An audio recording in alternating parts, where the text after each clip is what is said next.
في عندكم البنت اللي بتصبغ خصلتين من شعرها وبتتوقع انه كل العالم يلاحظوا هالخصلتين ويقولوا لها واو شو حلوين شو لابقيلك، وبترسم بمخيلتها انه كل الناس راح ينصدموا ويهنوها في هالانجاز اللي عملته، انت بتتكلم جد؟ وبتتفاجأ انه امها وابوها واخواتها ما حسوا عليها، ما عرفوا بالموضوع اصلا.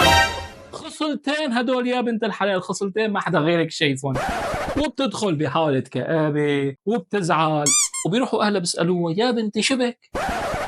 فجأة انفجرنا بالبكي، وبتبدأ حلقة نواح وندب على أنتم ما بتحبوني، ما حدا مهتم فيني، أنتم ما بتنتبهوا على شيء، أصلا لو كنتوا بتحبوني كنتوا انتبهتوا على التغيير الجذري اللي عملته. تغيير جذري؟ لك خصلتين هدول خصلتين، اصبغي شعرك كله وشوفي شلون اهلك بينتبهوا، خصلتين هدول ما حدا بينتبه عليهم غيرك. يحرق اخت الدراما التركية وين وصلتنا ولو.